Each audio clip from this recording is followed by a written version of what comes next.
All right, today we are diving deep into one of the Bible's most mysterious and, honestly, most debated prophecies, the Abomination of Desolation.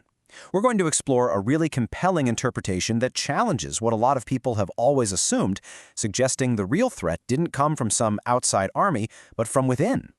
So, what exactly is this abomination of desolation? Well, it pops up first with the prophet Daniel, and then Jesus himself brings it up later. It basically describes an act of desecration that's so profound, so awful, that it actually leads to God abandoning his own temple, leaving it desolate and totally vulnerable. For centuries, you can imagine, this prophecy has really puzzled theologians and historians. Now, when people try to figure this out, there's a list of the usual suspects, right?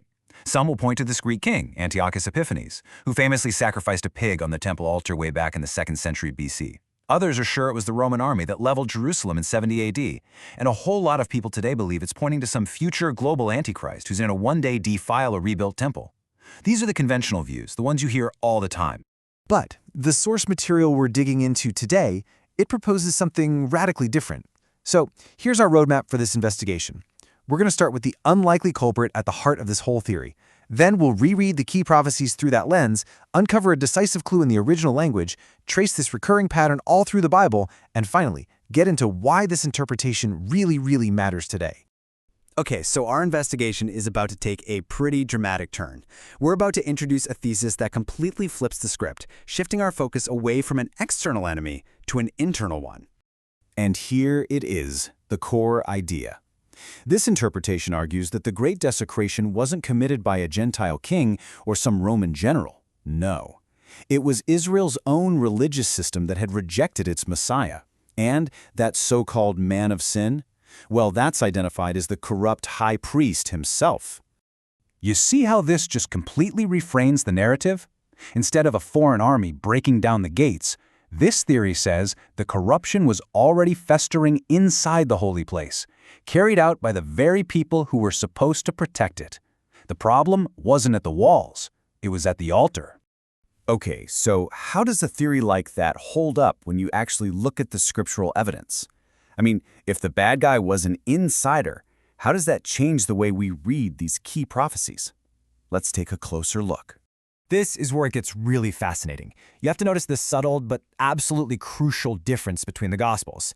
Matthew says the abomination is seen standing in the holy place, but Luke, he mentions Jerusalem surrounded by armies. This interpretation argues, hang on, those are two different events. Surrounding a city is an act of war, absolutely, but standing in the holy place, that's an act of sacrilege, and that's something only an insider could possibly do. And then the Apostle Paul adds another layer to this. He talks about a man of sin who takes his seat in the temple of God, exalting himself. Again, the language points to someone with privileged access, someone who belongs in the temple, not some foreign invader, but a figure of religious authority. So according to this view, the man of sin isn't some future political leader, it's the office of the apostate or unfaithful high priest. He was the guy in charge of a religious system that kept on with animal sacrifices even after Christ's death had, in Christian theology, made them obsolete. So in doing that, he was actively opposing the new covenant, that new agreement between God and humanity. And this isn't just some abstract concept. The source actually points to specific historical people, like the notoriously corrupt high priest Ananias. I mean, this guy was a powerful, lawless figure in Jerusalem. He was heavily involved in persecuting the early church, and he ended up getting killed during all the infighting right before the city fell. He perfectly fits the profile of an insider man of sin. So we've looked at the circumstantial evidence, but now we get to what you could call the linguistic smoking gun of this whole argument. A single Hebrew word that, if you understand it correctly, could change everything about this prophecy.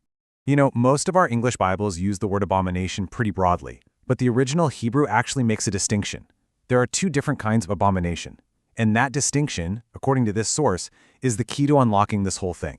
This slide really breaks it down clearly. You've got the Hebraic word toba, which refers to a moral sin that defiles the land, something anybody can commit. But then you have sheketz, and this one is super specific. It refers to a liturgical or worship-related sin that defiles the sanctuary itself. It's an act of false worship, it's an insider crime, which means only an Israelite priest with access to the sanctuary could even be guilty of a sheketz. And this is the knockout punch of the argument. The specific term Daniel uses in his prophecy is shekets. This means the act he's talking about couldn't have been committed by an outsider like Antiochus or a Roman soldier. It had to be a violation of the sanctuary's holiness by someone on the inside. It had to be an inside job. Okay, so let's zoom out a bit. According to this interpretation, what happened in 70 AD wasn't some isolated one-off event. Not at all. It was actually the climax of a pattern that you can see woven throughout biblical history. The source points out this consistent four-step pattern of judgment. Step 1, a kingdom or sanctuary is given. Step 2, the people, usually led by insiders, fall into sin.